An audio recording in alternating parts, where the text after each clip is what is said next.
everybody. This is Anna and Brian from Amata World podcast, and today we have our next guest for the XR episode, Maruša Levstek, who is a social scientist in the space of the creative industries. Hi, Maruša. How are you? I'm good, thank you. How are you? Amazing. Yeah, it's a pleasure to have you here, and yeah, thanks for joining us today. Maybe like for our listeners, can you give a quick introduction to yourself and your background, how you connected to XR? Yeah, of course. I am kind of in the space across three different worlds somehow, I think. Somehow I find myself across social scientists. So my background is fairly academic. I am based at quite a few universities at the moment. And I've always worked with the spaces around creativity and technology. I started off researching music and people's experiences of music, and then became really interested in storytelling and the power of storytelling, which is kind of how I got pulled into the XR world.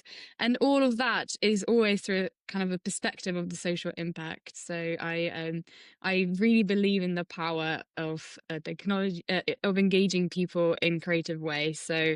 Um, I try and combine these three different interests into different projects that I have. So um, we're always curious about like how did you first encounter XR? In this case, like what was your first interaction with it, and like what made you decide to, I guess, start exploring this area as part of like your work?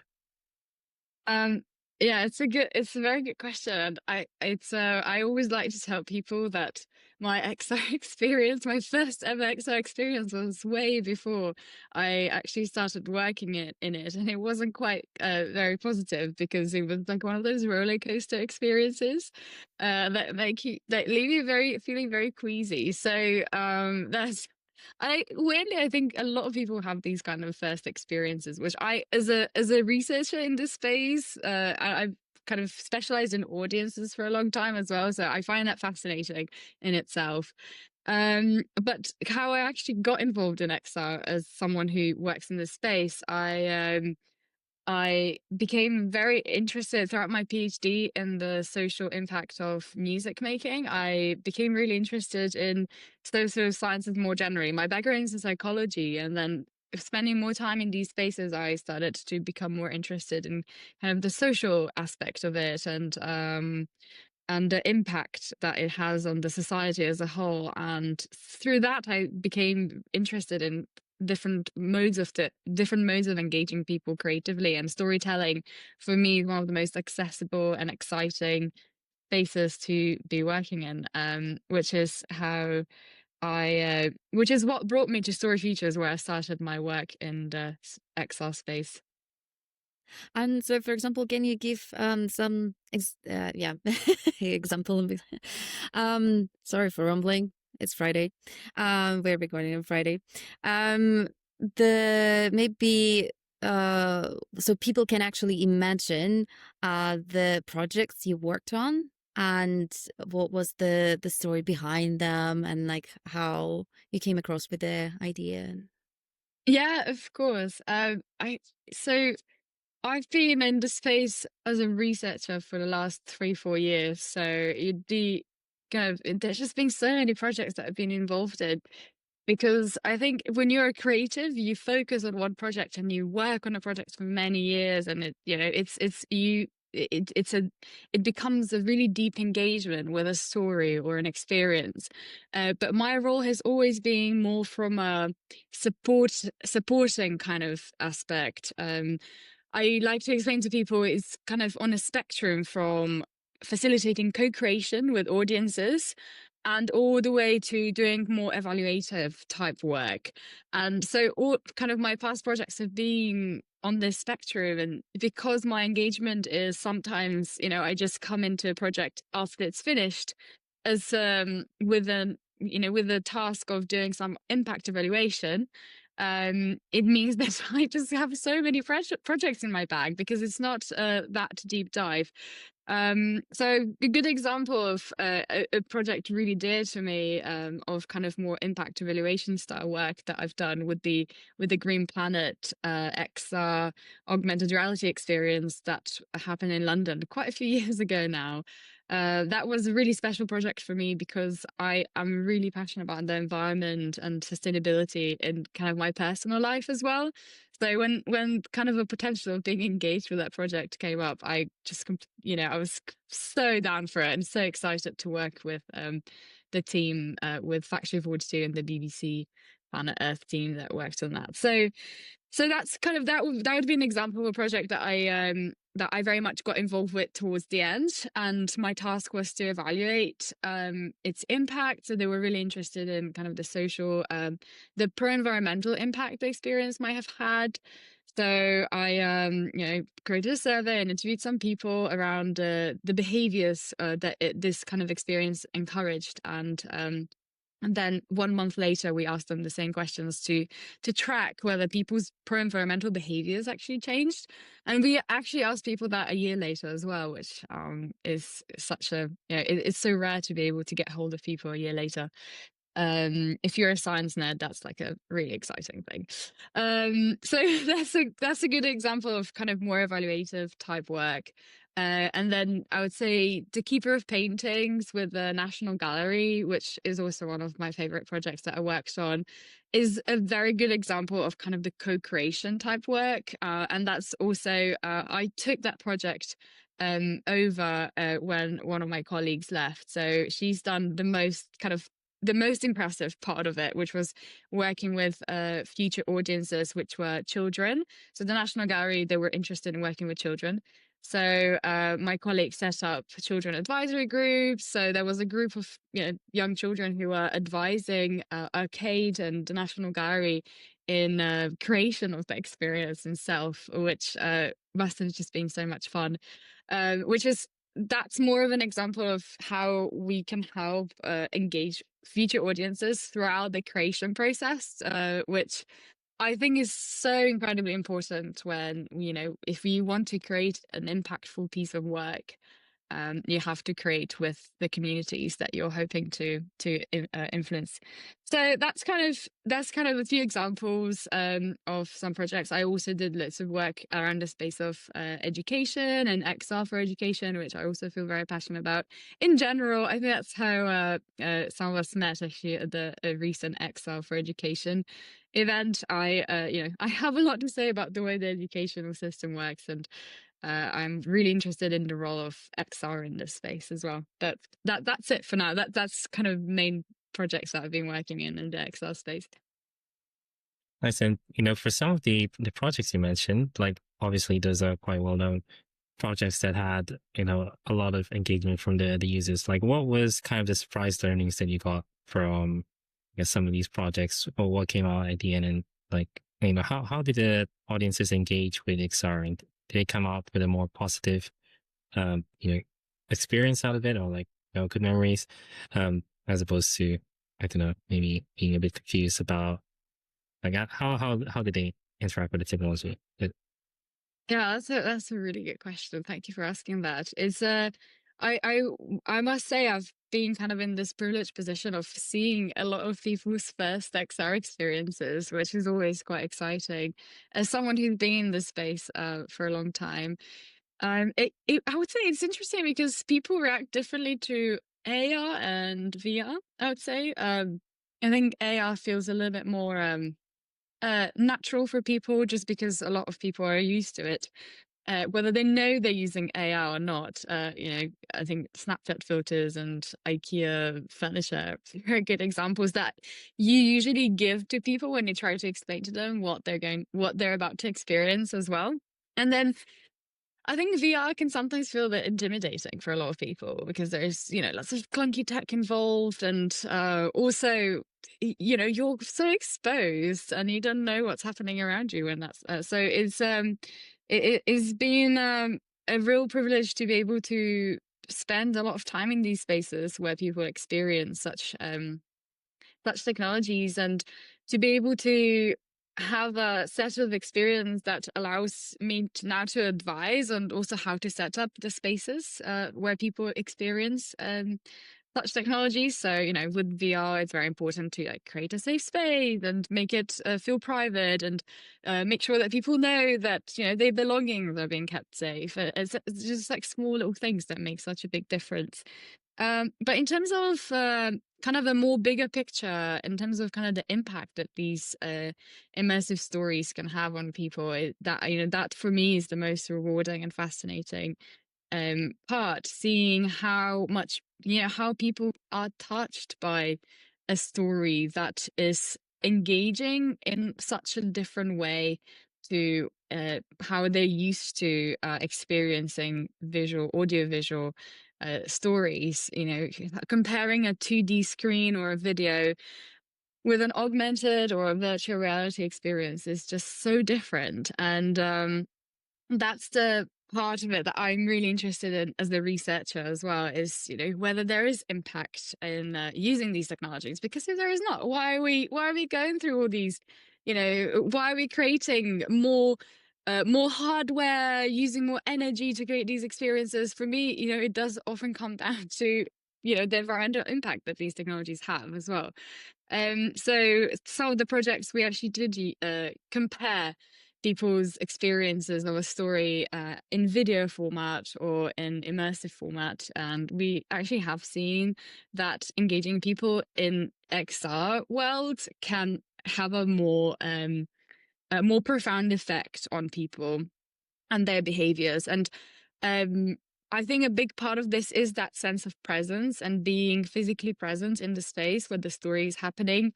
And that is not, I do want to really emphasize here that that's not always just the role of technology as well. A lot of people think that, the more immersive the space is and the more 360 it is, and if you use VR, that's the ultimate sense of presence that you can give to people, and then they will have the most transcendental experience of your story. And that's not always the case. I've observed sometimes a very clever and simple way of using augmented reality can have as much presence as the virtual reality. And also, I don't know if you two are readers, but I'm a big reader. I love books, and the level of immersion that you can have in just a story in a book is also huge. And I think sometimes us technology nerds forget that sometimes.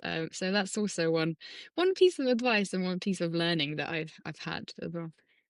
So focus on the story rather than yeah. But for example, do you have any additional advice or use cases when you feel that this is actually will work really well with immersive tech, and this is oh yeah, don't use it for this use case because it's probably not worth investing time for Yeah, that's it's a great question, and it's something that I have been studying for quite a few time now. Yeah, in addition to kind of the point about the narrative and the story is really important. I would say also in terms of the use of technology, it can add a lot if it's being used in a thought through way. So it's not just about the fact that there is technology involved. It's about incorporating these either interactive elements or immersive elements within the story, and really thinking through the impact that you'd like the story to have. So one of the projects that me and my team at StoryFutures have been involved with was in creation of educational Instagram filters, and we were studying how people were learning through these Instagram filters and the use of augmented reality, which was such an interesting project in so many ways. And one of the main learnings that we had from that project specifically was that it's the simple interactions that are the most impactful. Sometimes we forget, working with lots of technologists, I think technology is quite intuitive for a lot of people at this stage because we've been working in it for so long. But if you have someone who is not so used to it, there is a great barrier, even in simple interactions that might feel quite intuitive for us. So having these simple interactions is really important. And oftentimes in research, we've seen that people's frustrations or feelings of frustration or tech bugs and tech issues will negatively correlate with their sense of enjoyment and overall sense of positive experience. So having simple interactions is, it can't be taken for granted. And then also incorporating interactions in a meaningful way into the story and the narrative, the overall narrative of the experience is very important as well, based on my experience and based on kind of the research that we've done and what I've seen. So, not just having a plaque with some information in XR space will not do much in terms of learning. You have to incorporate that information into the interaction. And there's actually some really interesting research being that was done as part of the Green Planet project with some colleagues from psychology as well, and they've been looking at people's sense of memory, or kind of people's memory, and how much they remember from the experience. There is some data that suggests that if there is an interaction around a certain piece of information, people remember it more, which definitely makes sense. But having said that, I also want to emphasize that there's also a wow effect that is quite that does exist in the space of that we're in, kind of this XR space. We were saying earlier, sometimes it's, for a lot of people, it's the first experience of technology. So I am really excited to see how this space develops, and what are the use cases in the future when people are more when this is more intuitive for people and when people are more used to it as well. I think you mentioned, like, you're in that position where you, I guess, work with people who are experiencing this technology for the first time, and you've been doing this for a couple of years. Do you think it's sort of like becoming more commonplace? Are you starting to see more people who are already familiar with the technology, or who can, I guess, get it a lot quicker? Like, what was your experience with that so far? That's a really interesting question. Yeah. I will say that my perception of this is probably a little bit skewed, just because I'm in these spaces you get people who are really interested in this. So often when you have these XR events, or when we run some testing events, for example, you get a very niche type of audience who just love these kind of experiences. Or even, I would say, immersive theater has a very similar kind of feel of very niche audiences, and you have these people who have been to like all of the Punch Drunk productions. And so I would say, I can't say specifically whether, I can't say, my assessment of this is not probably quite accurate, but there's a project that I was involved with also quite a few years ago now, called Story Trails, which was part of the StoryFutures. And that was a really great project in a way that it brought these technologies into libraries across the UK, with a very specific aim of introducing these technologies to people who would not have encountered them. And, when we talk about inclusion in this space and accessibility in this space as well, I think we just have to recognize that there is there is a level of cost associated with these technologies as well. So having, collaborating with the libraries and bringing headsets into libraries and making them accessible to more people is definitely, I think, a really great step in making these technologies more accessible for people. But in terms of, on that note as well, I do really think that augmented reality is definitely becoming more common for people, and I personally, believe in the future of augmented reality as a day-to-day tool that will become more and more integrated into our lives. Look at all of the XR glasses that have been coming out in the last couple of years. So I do really see that potentially as a future. That's that's my personal opinion. And so, for example, maybe do you have any kind of, if you're passionate about like a certain problem in the world, or you mentioned as well education, so what kind of problem you want to tackle with or raise awareness with the XR? So the next one that is still not resolved yet.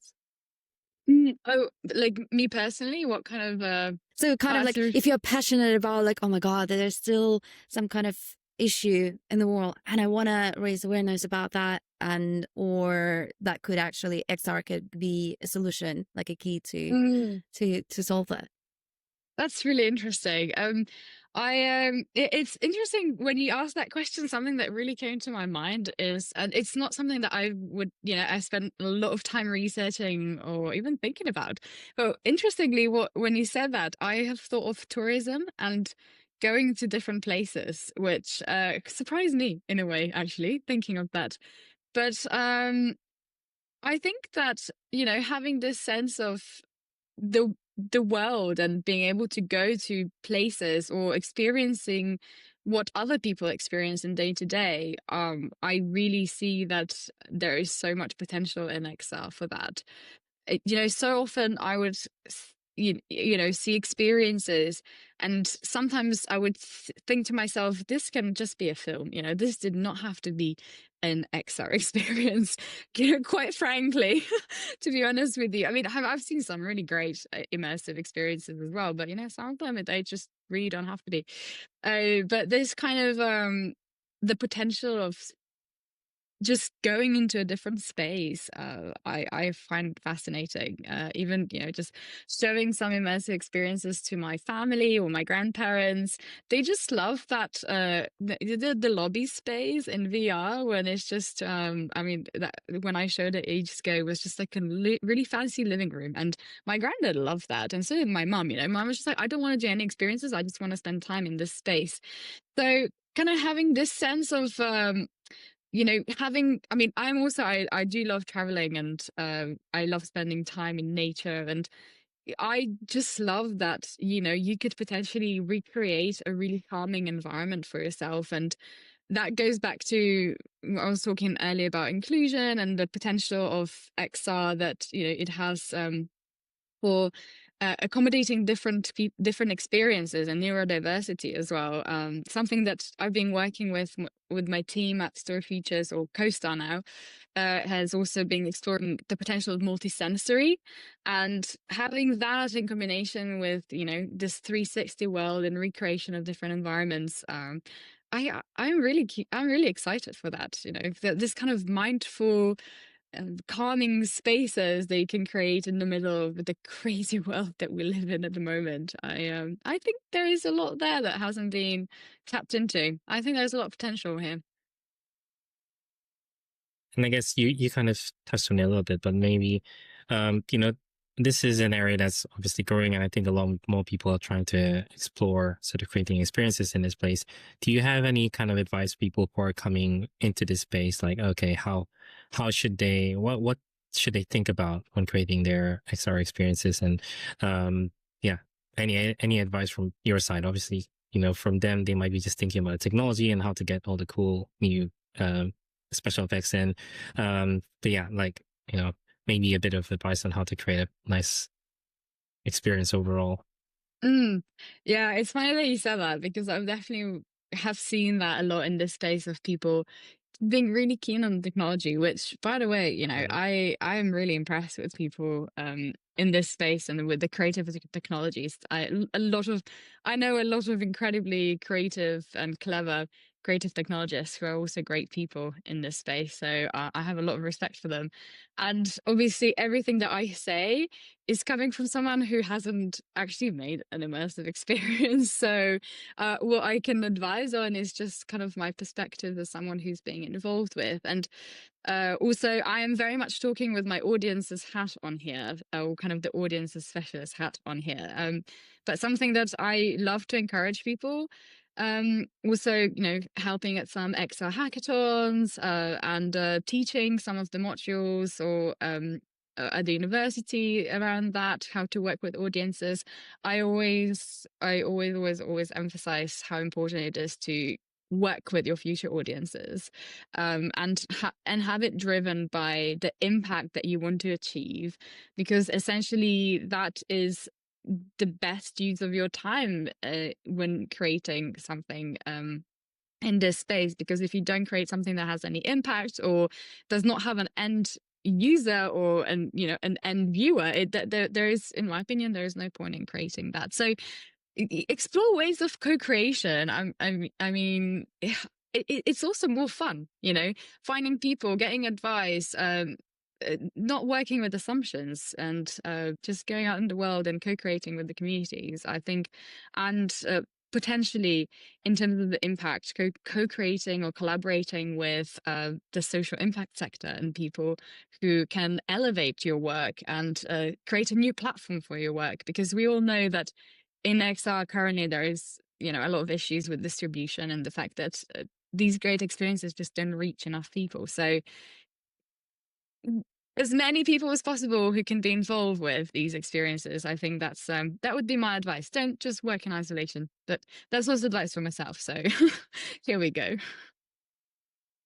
And do you have any hopes and predictions for the future of XR and your projects, and maybe as well advice on the how to reach the audience? Because you mentioned it's like, oh yeah, this is what you need to work on. Like, might be useful for us as well.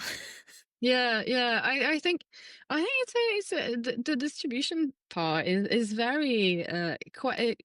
I have heard people speak about it a lot. I think a lot of people are very aware that there is currently no best way of making sure that what we create is being accessible to a lot of people. So that's something that I have hope for, I suppose, and not maybe a solution. I wish I had a solution for it, but having increasing accessibility and inclusion in this space, I think, is very important, not just from a distribution point of view, but also from the perspective of what kind of stories and whose stories we tell. I think we have a great tool on our hands, and I think it's important that we use it wisely and thoughtfully, and that goes for the creation of the technologies as well. That is my hope, at least, that the technologies that will be developed in the future and the experiences that will be developed alongside those technologies do have the end user in mind, and are not just created for profit, which does worry me a lot these days. And also something that I have been thinking a lot about is also that, XR is not just about technology. Is that controversial? But having, we have many different tools that can create this sense of immersion and extend our sense of reality. And I think there is so much more that people can play with, going from multisensory to immersive theater to, as I said earlier, just reading books and finding ways of engaging people with stories in different ways. So I'm really excited by the way that this space is going to develop also. And yeah, AI integration as well has probably got a lot to do with all that. And as I said, I just hope that people will have the end users in mind and will make sure that this is being used for social good, because it's a great tool. So I hope that it, ends in the right hands. Well, thank you very much for sharing that. And I think we're coming to the end of the podcast. So I'd like to leave maybe the last minute for yourself for any last words, or if people have questions about sort of your, or want to find out more about what you do, how can they find you? Like what kind of platforms are you using, or how can they reach out? We'll be sure to include the links in the description. Oh, great. Thank you for this opportunity. I appreciate it. I think I'm most active on LinkedIn. So, and also really happy for people to reach out and connect. I do really genuinely love this community, and everyone who I've met in this space, including you two, just has so much passion and interest and curiosity. So I am very keen to connect with people in this space and talk more. So yeah, LinkedIn is probably the best place. I'm also working currently on a project at UAL as well, on how artists can collaborate better with the social impact sector. So if people have any ideas of any interesting projects, either immersive or other type of storytellers, let me know as well. It's a shameless plug, but why not? It's a research project, so it's for hopefully for the greater good. You know what? That's what this platform is for. Shameless plugging. Yeah. But yeah, thank you so much for doing this episode with us. And yeah, it's just like, hopefully it will reach out to as many people as possible. But yeah, thank you. Thank you for this opportunity. I really appreciate it. It was great chatting to you too. Likewise. And to all our listeners, thank you for listening to this point. And yeah, have a great day. Bye.